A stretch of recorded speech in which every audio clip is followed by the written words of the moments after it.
Let the current mean from our usual autoencoder be mu and the current standard deviation to be sigma. In Bayesian terms, this is called the posterior distribution or the observed distribution.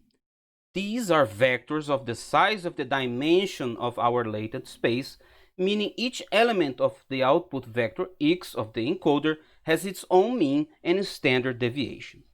Then our current noise probability distribution is given by this equation here, where we have our mu and we have our sigma.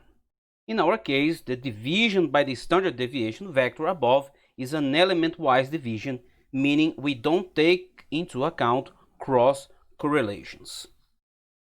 Our desired probability distribution with sigma equals to 1 and mu equals to 0 is given here. And this is also called the prior distribution or the assumed distribution.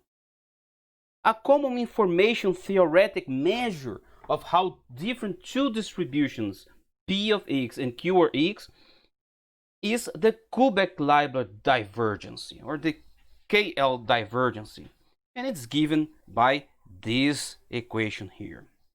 And you can read more about the Kullback-Leibler Divergence here, and it's a measure of how one probability distribution is different from a second reference probability distribution.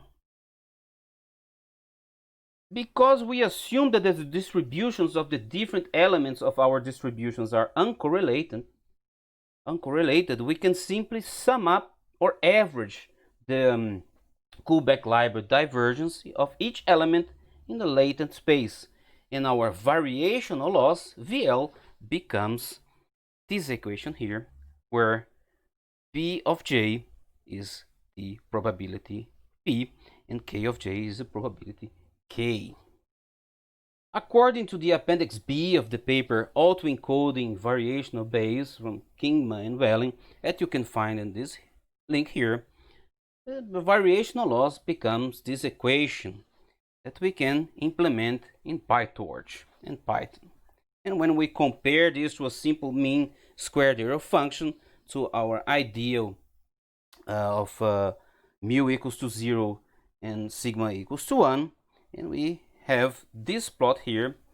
In this case, we have the standard deviation ranging from 0 to 2, and we have the mu equals to 0, and we will have this plot here where we can see the standard variational autoencoder loss and the mean square distance from the ideal loss. Here we can see that both loss functions have the same minimum at sigma equals to 1 as expected, even here. But we see that the standard variational autoencoder loss has a steeper increase towards lower variance and less increase to higher variances. This means that low variance, the case of less noise, is more punished by the standard variational autoencoder loss. Hence, the training will be less likely to find a low noise solution.